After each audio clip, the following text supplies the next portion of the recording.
반갑습니다. 요즘 사람들이 외롭다고 그럽니다. 외롭다고. 늙어서 외롭고 병들어서 외롭고 혼자 사니까 외롭다 그럽니다. 근데 소서에서는 가장 외로운 것이 무엇이냐면은 자기 자신을 너무 과신하는 것, 그것을 외롭다, 외로움 가운데 가장 큰 외로움이다 그럽니다. 왜 그러냐 하면은 자기 자신을 너무 믿게 되면은 자만해지거든요. 자만해져. 근데 자만해서 끝나는 것이 아니라 거기서는 교만해지거든요. 자만해서 교만으로 가기 때문에 그런 사람은 옆에 사람들이 모이지를 않아요. 사람들이 싫어합니다. 그래서 결과적으로 외로운 사람이 되고 말거든요. 그래서 참 이 세상을 어떻게 사는 것이 잘 사는 것인가, 이것을 말씀을 드리면서 오늘 강의 시작하도록 하겠습니다. 오늘은 제5장의 8절, 만기소경자는 흉인이라.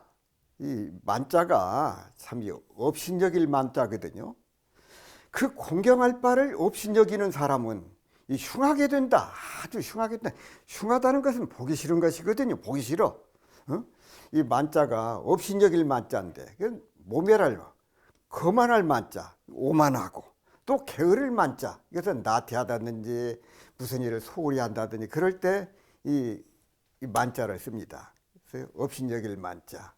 그래서 그렇게 되면은 공경할 줄을 몰라. 그렇게 되면은 결국은 그 사람이 흉하게 된다. 그런 말씀을 드립니다. 이 장상령을 주의해 보게 되면은 이장유의 언즉 치하요, 이조 정의 언즉 벌야요, 이현우의 언즉 덕냐니.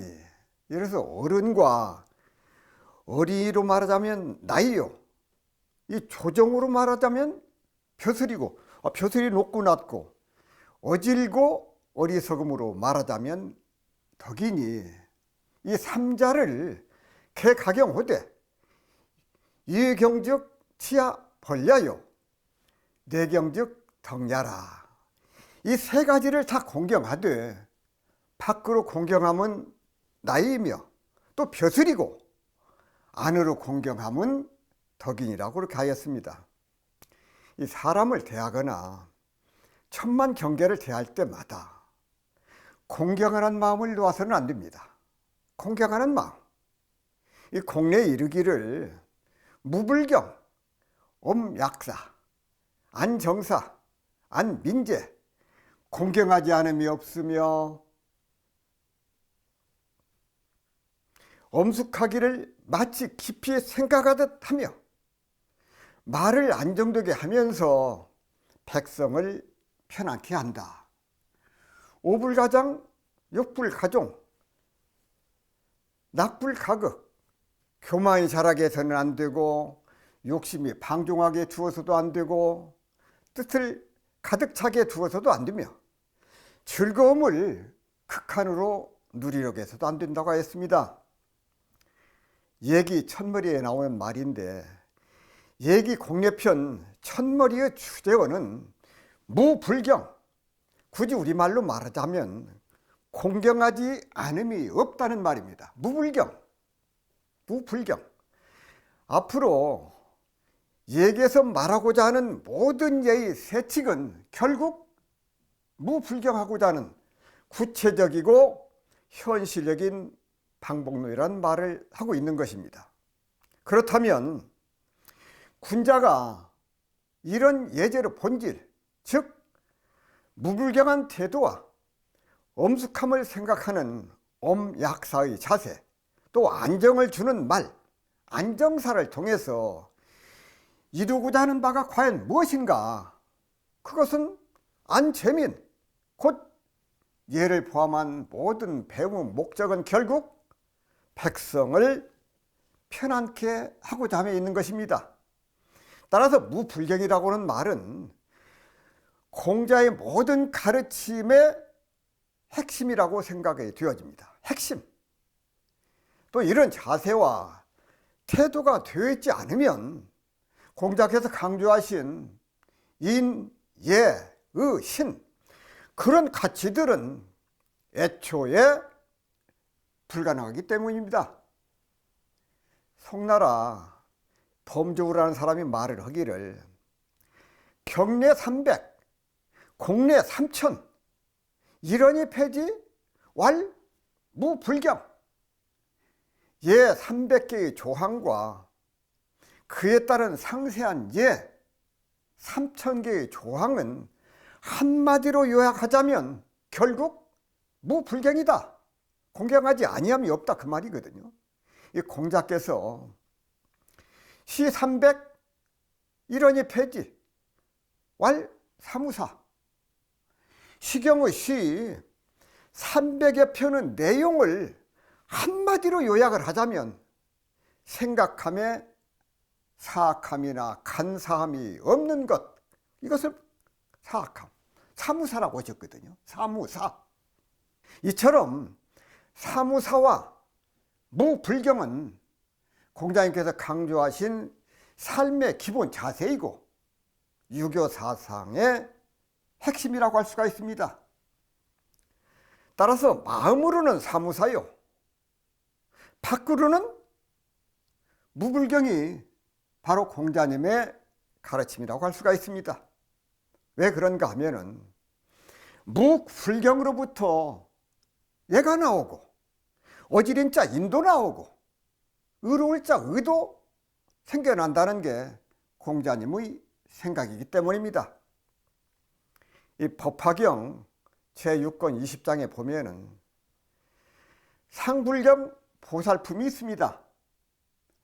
상불경 보살은 법화경에 석가모니 부처님께서 법을 전할 때 나오는 보살을 말을 하는데, 그런 사람을 만나면 나는 그대를 깊이 공경하고 감히 가벼이 여기거나 업신여기지 않습니다. 왜냐하면 그대들은 모두 보살의 도를 행하여 마땅히 부처가 될 것이기 때문입니다 하고 말을 했습니다.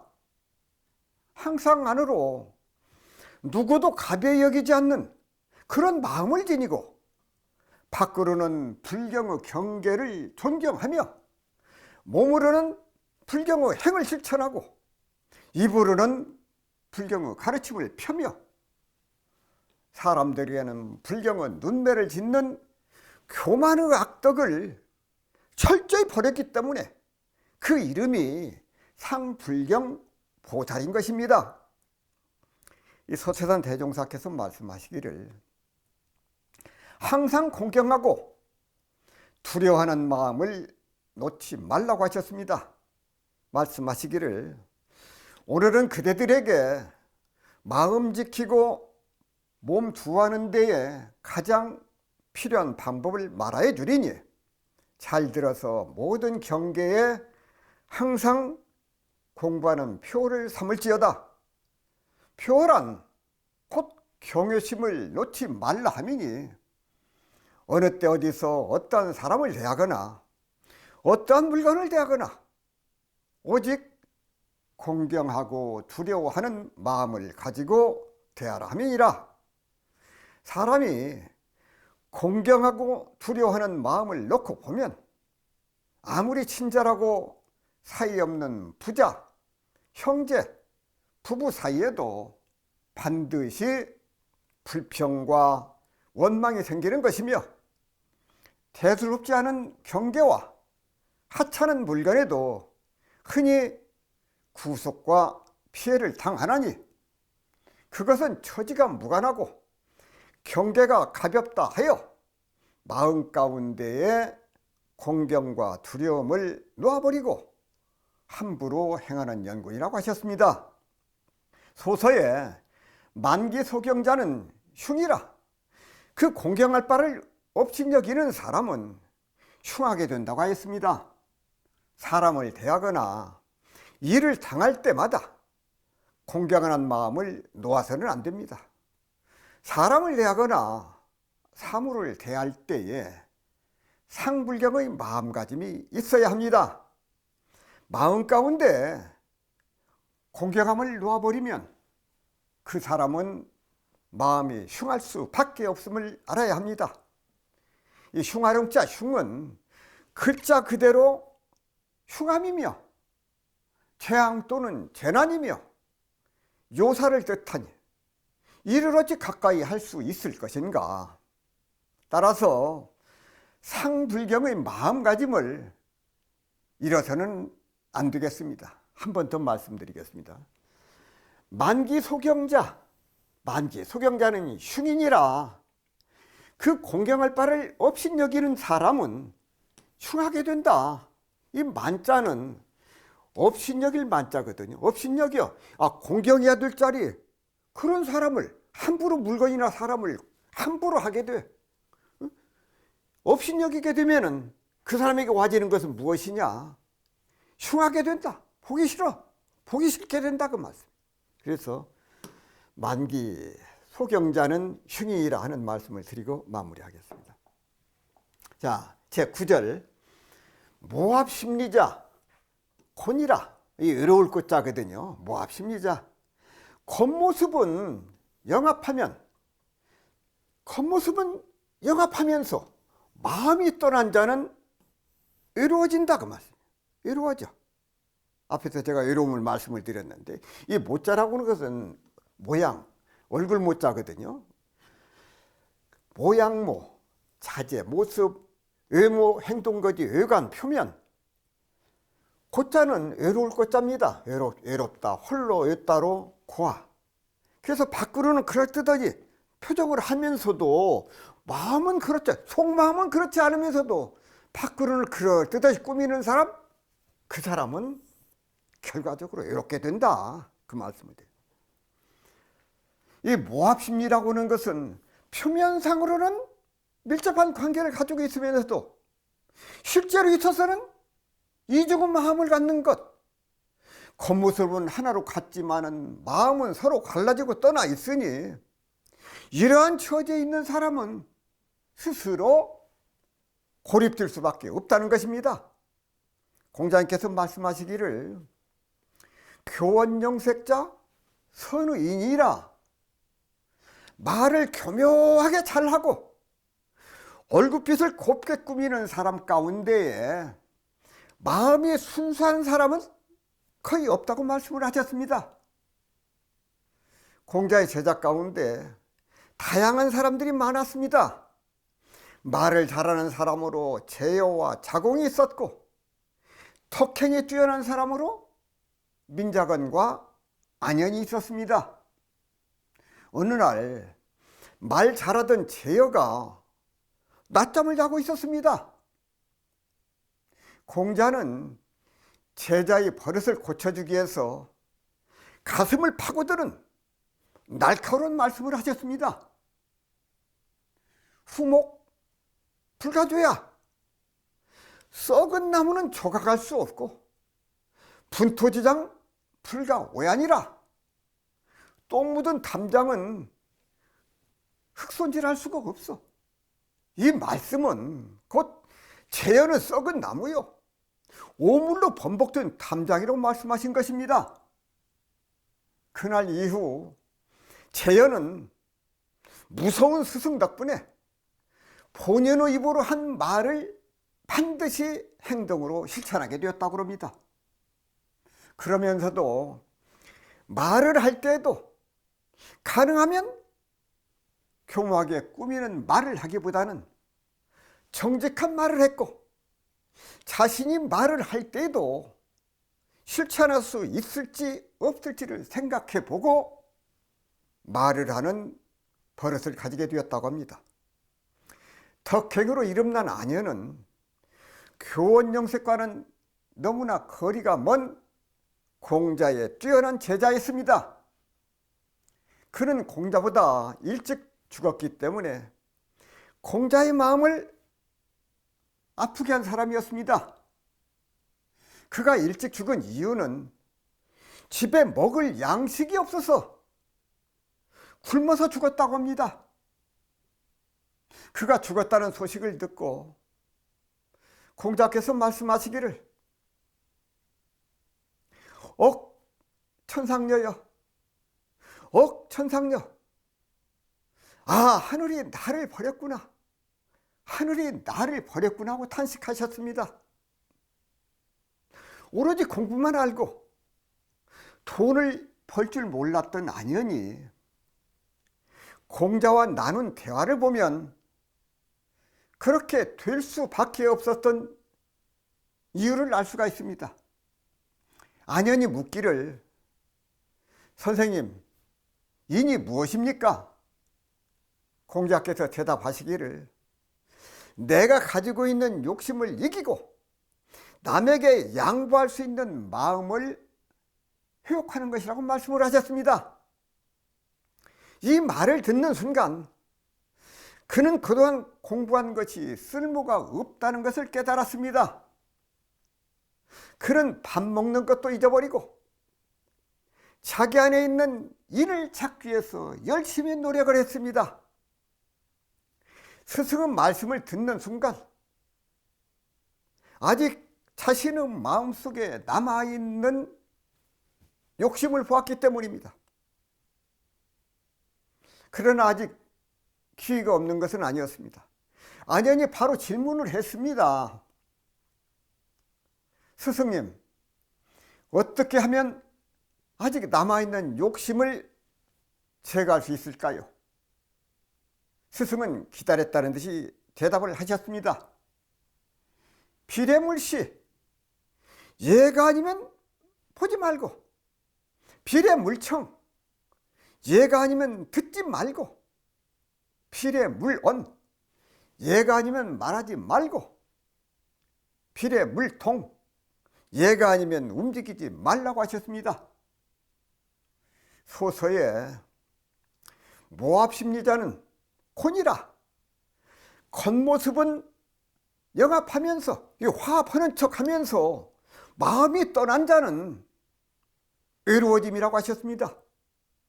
한 입으로 두 말을 해서는 안 됩니다. 성경의 말씀에 내가 자녀에게 말하듯 하노니 보답하는 양으로 너희도 마음을 넓히라고 하셨습니다. 우리의 마음 또한 한결같아야 하는데 두 마음을 가진 사람은 외로울 수밖에 없습니다. 왜냐하면 주위 사람들이 먼저 알아보고 하나 둘씩 그 사람을 멀리하기 때문입니다. 덕불고 필유인이라 덕 있는 자는 외롭지 않다. 반드시 이웃이 있다는 공자님 말씀이 결코 멀리에 있지 않습니다. 한 번 더 말씀드리겠습니다. 제9절 모합심리자는 곤이라 그 모양은 마음을 합하는 것 같이 해. 그렇습니다. 옳습니다. 당신 말이 맞습니다. 그렇게 하면서도 속마음은 그게 아니요. 그런 사람은 외로울 수밖에 없다 그 말. 겉모습은 영합, 화합하는 것처럼 하지만은 마음은 떠나 있어. 그게 아니요. 그런 사람은 외로울 수밖에 없다 하는 말씀을 드리면서 마무리하겠습니다. 자, 제 10절 말씀드려요. 친참 원충자는 망이라 망할 망자네. 망할 망자. 아첨을 친히하고 아첨을 아짠데 아첨을 가까이 하고 충성을 멀리한 자, 그 사람은 망하게 된다. 이 참자라고 하는 것은 이 참소할 참자거든요. 참소. 해치다, 중상모략을 하다, 거짓말을 하다, 큰 소리를 치다. 그래서 원충은 글자 그대로 충성하고 정성스럽고 그것하고는 모르죠. 원충. 충을 멀리하는 것, 그것이거든요. 그것을 공변된 사람. 공변된 사람을 멀리하는 것, 충성된 것을 멀리하는 것, 그것이 원충. 그런 사람은 결국은 망하게 된다. 망하게 돼. 아첨하기를 좋아하고 충성하기를, 그것하고는 먼 것, 그 사람은 결국은 망하게 된다. 장상영의 주위에 보게 되면 이 참자는 선체 마인 주지의 중지하고 충자는 유역인 주지 과의 간지하니 아첨하는 사람은 임금의 뜻을 잘 헤아려 맞게 하고 충성스러운 사람은 오직 임금의 허물을 거슬려 간하는 것이니 합의자는 타결하고 여기자는 타노라. 찾아 서살이 오망하고 구런방이 초망년이라. 뜻에 합당하면 많이 기뻐하고 뜻에 거슬리면 훨씬 성을 내게 되는 것이라. 이는 오자서가 죽음으로 오나라가 망하고 구런을 내침으로써 초나라가 망한 것이라고 하였습니다.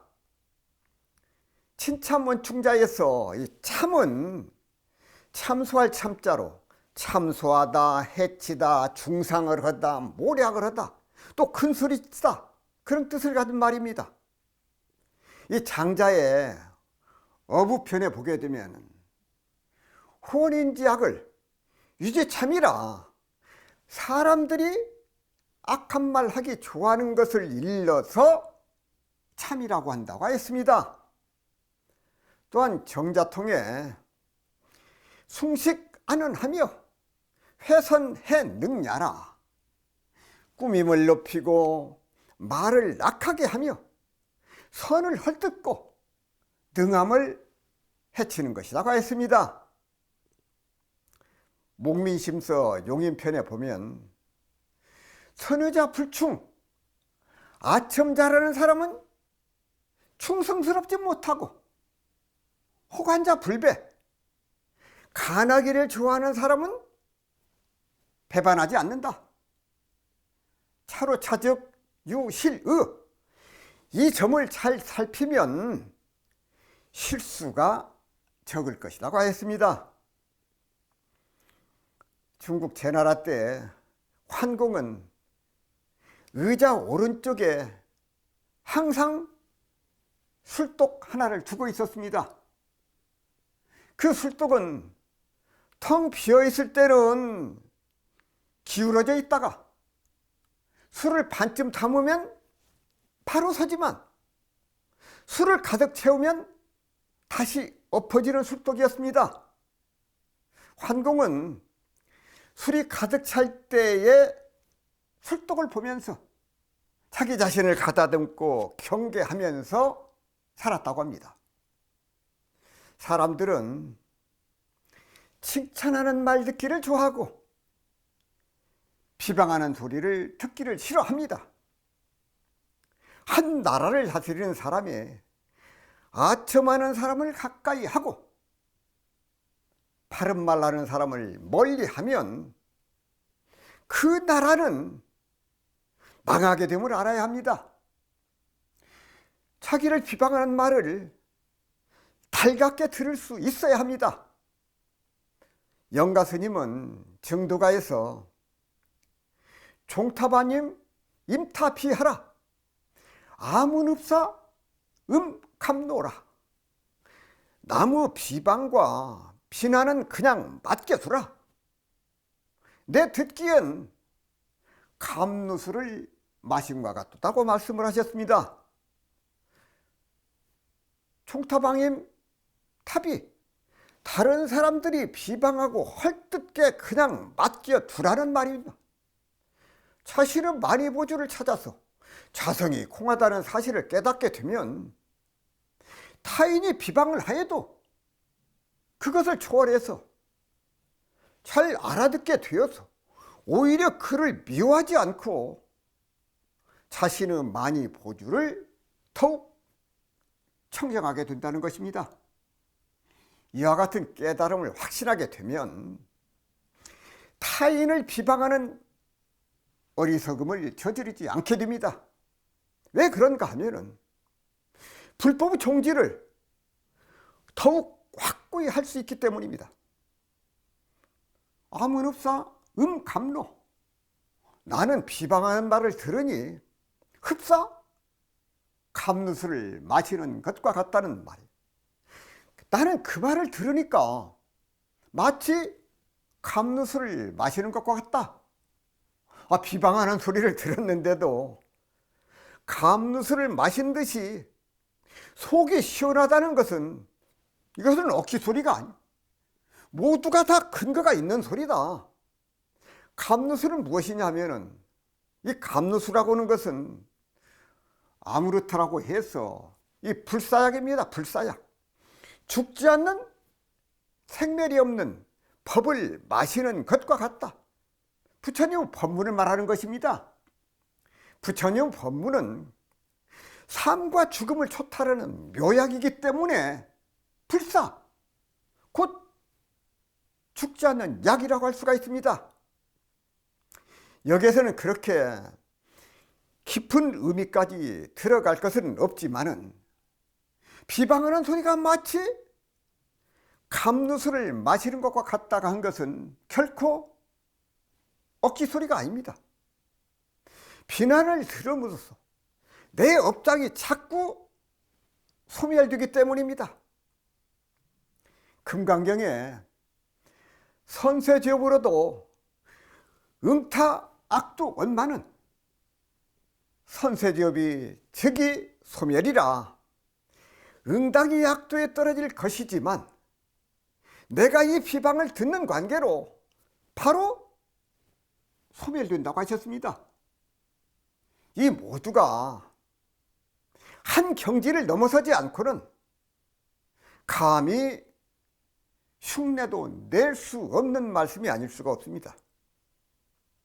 이 소서에 친차문충자는 망이라, 아첨을 가까이 하고 충성을 멀리하는 사람은 망하게 됨이라고 했습니다.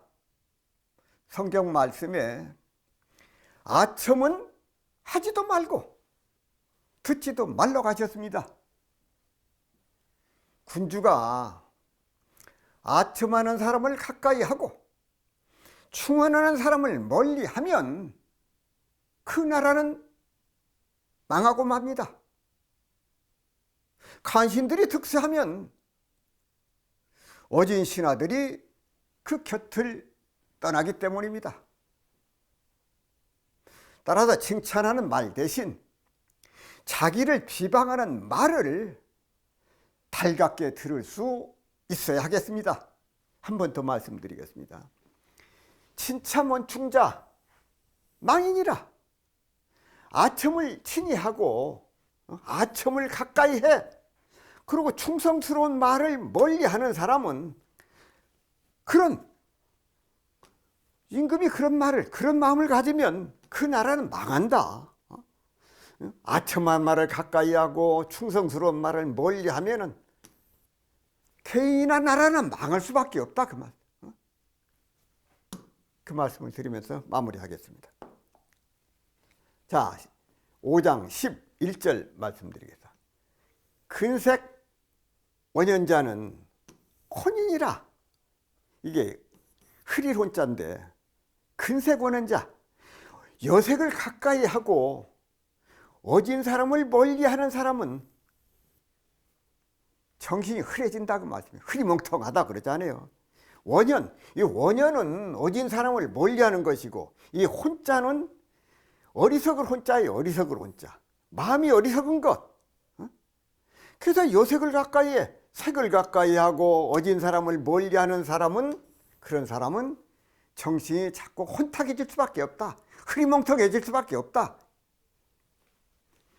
42장경에 보면은 불언 애욕은 막시모 색이니 색지 이욕이 기대 무인이라, 뇌요 이르요 각이 이면 포천지민이 문행 위도자니라.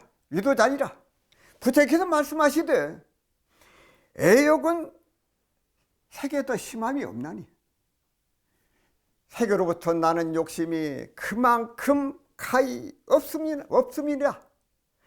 사람이 그 하나 있음이 다행이요, 만일 둘을 가졌다면 천하의 도를 행할 리가 하나도 없으리라고 하셨습니다. 성적인 욕망은 본능적인 것이고, 인간을 포함한 모든 만물은 색욕이라는 본능적 작용에 의해서 태어났기 때문입니다. 또한 스스로 통제하려는 마음이 없으면 더욱 욕심이 치성하게 됩니다. 뇌의일이란 하나 있음에 버틸 수 있다는 그런 뜻이요. 보천지민 무능예도자는 넓은 하늘 아래 살고 있는 모든 사람 가운데 능히 도를 행하는 자가 없을 것이다. 이 법구경에 애욕생우 애욕생의 무소애욕 하우하의 곧 애욕에서 근심이 생기고 애욕에서 두려움이 생기네. 탐욕을 벗어나 애욕이 없으면 무엇을 근심하고 무엇을 두려워하려고 하였습니다. 욕정에서 근심이 생기고 욕정에서 두려움이 생깁니다. 따라서 욕정에서 벗어난 사람은 근심이 없는데 어찌 두려움이 있겠는가? 욕망에서 슬픔이 생기고 욕망에서 두려움이 생깁니다. 욕망에서 벗어난 사람에게 슬픔이 없는데 어찌 두려움이 있겠는가? 중우생이라 근심에서 두려움이 생긴다고 하셨습니다. 두려움이란 어떤 대상을 무서워하며 마음이 불안하다는 뜻입니다. 근심에서 상태가 더 진행되면 잃는 것에 대한 두려움과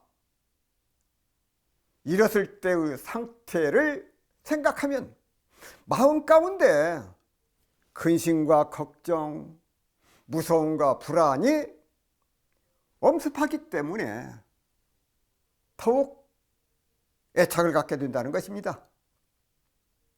색을 멀리하고 어진이를 가까이 해야 합니다. 법정스님께서 말씀하시기를 사람이 어질라고 하는 것은 모든 사람을 사랑하는 마음을 말한다.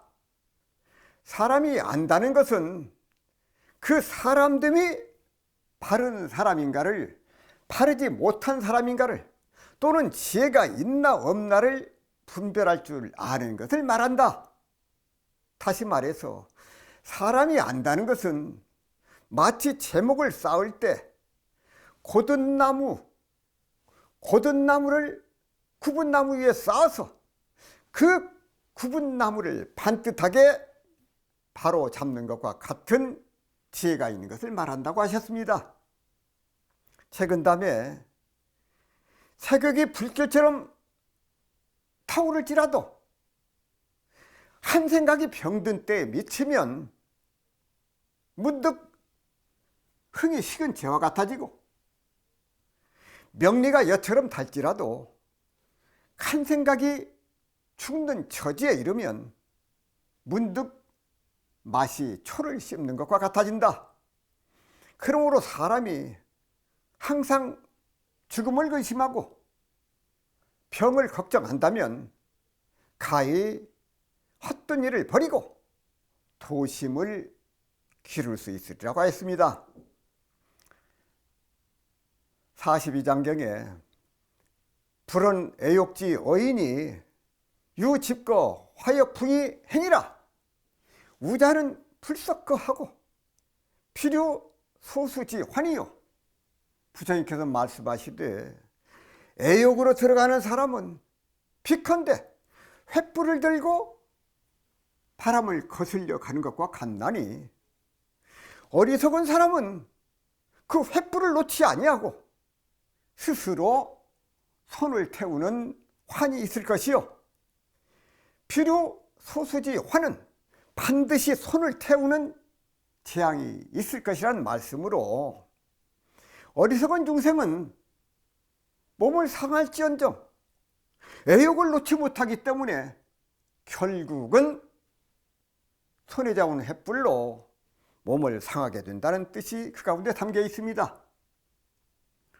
횃불을 들고 바람을 거슬려 나아가면 횃불이 손을 태우는 재앙을 입을 수 있음을 들어서 중생들의 어리석음을 깨우쳐 주신 것입니다. 부처님께서 말씀하시기를 어떤 사람이든 본래는 깨끗하지만 그 인연에 따라 죄와 복을 일으킨다. 어진이를 가까이 하면 뜻이 높아지고 어리석은 자를 벗하면 재앙이 닥친다. 그것은 마치 종이가 향을 가까이 했기 때문에 향내가 나고 새끼는 생선을 가까이 했기 때문에 비린내가 나는 것처럼 무엇인가 점점 물들어가면서도 사람들은 그것을 깨닫지 못한다고 하셨습니다. 서예는 말씀에 착한 사람은 행동이 안락하고 부드러울 뿐 아니라 잠자는 동안에 정신까지도 부드럽지 않은 기운이 없다. 그러나 악한 사람은 하는 일이 거칠고 어긋날 뿐 아니라 목소리 웃는 말에도 살기를 띠지 않을 때가 없다고 하였습니다. 왜 그런가? 그 사람의 마음과 기운이 하나이기 때문입니다. 소서에 큰색 원행자는 혼이라 여색을 가까이 하고 어진이를 멀리 한 자는 흐려짐이라고 하였습니다. 법정 스님께서 마음이 어진 사람을 가까이 해야 한다. 그것은 자신 또한 어진 사람으로 거듭날 수 있는 기회로 작용하는 까닭이라고 하셨습니다. 어지럽지 아니하고 온전한 정신으로 살고자 하거든 색을 멀리하고 어진이를 가까이 해야 합니다.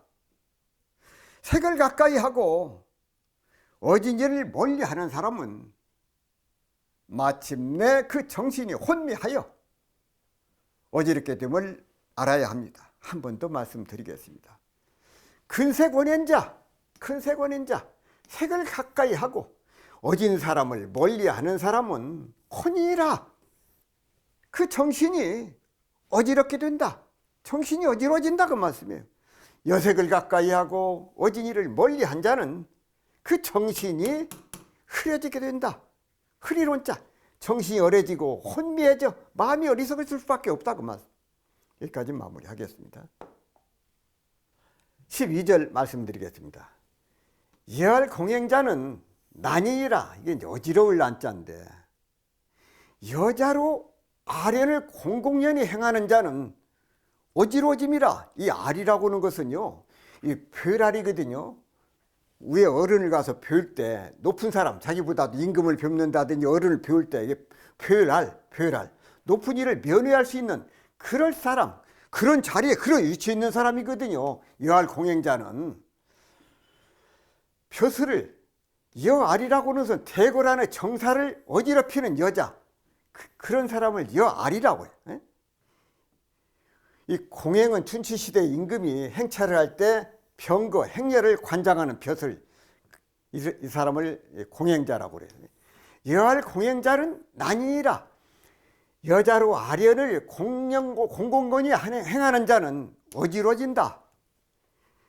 장상영의 주에 보게 되면은 이 태평공주와 이 서인지 화가 시아니라 예를 든 겁니다. 태평공주와 이 서의 재앙이 이것이다. 이렇게 말씀을 하셨어. 이 태평공주가 어떤 사람이냐면, 이 태평공주는 당 고종의 딸, 또 측전무의 소생이요.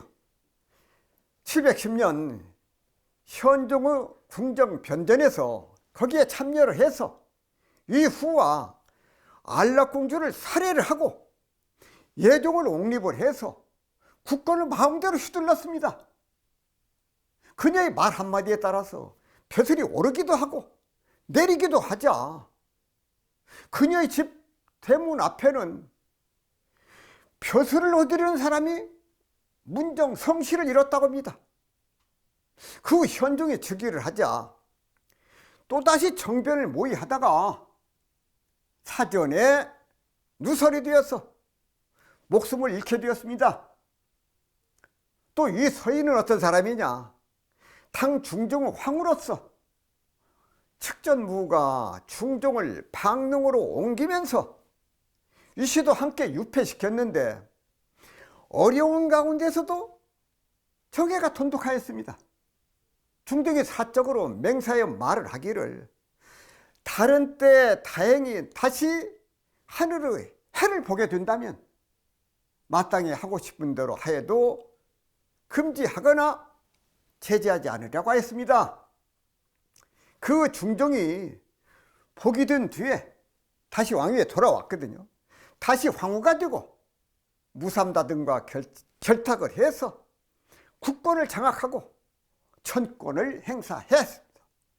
710년 중종이 독사키하고 중종을 독사키해서 중종을 세워서 중무를 세워서 상제를 삼고 조정에서 칭제 곧 황제라고 칭했어.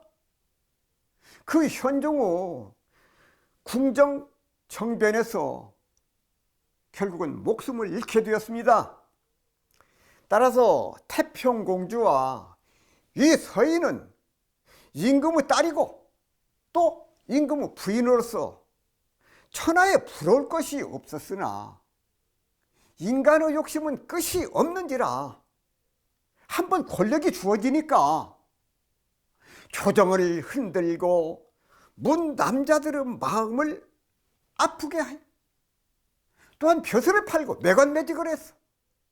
아랫사람들을 혹독하게 부려쓰는 등 온갖 죄악을 저지르다가 마침내 체명대로 살지 못하고 목숨을 잃게 된 것이다 그 말입니다. 최근담에 권력을 쫓고 세력에 붙는 재앙은 몹시 참혹하고 몹시 빠르며 고향에 살고 편안함을 시키는 맛은 가장 맑고 가장 오랜이라고 하셨습니다.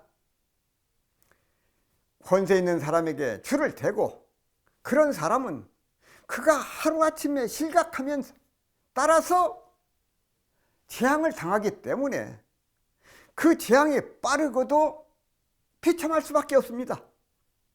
이와 반대로 욕심이 없이 살고 고요한 경지에서 편안히 사는 즐거움은 단박하고 끝남이 없는 것입니다.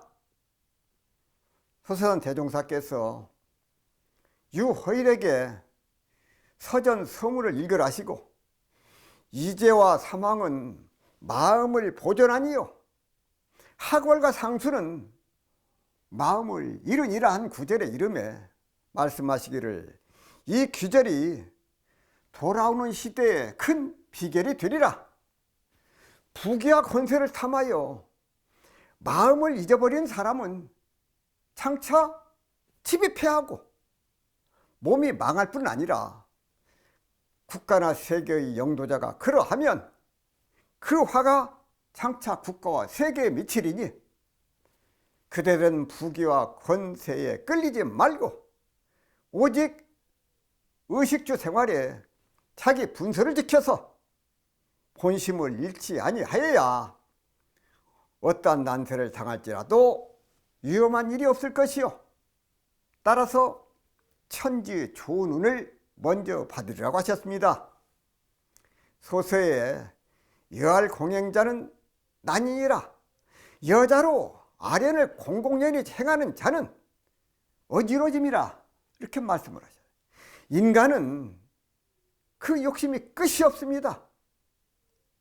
임금의 딸이고 임금의 부인이라고 할지라도 지나친 욕심으로 조정을 흔들거나 문 남자들의 마음을 아프게 하면 마침내 체명대로 살지 못하게 된다.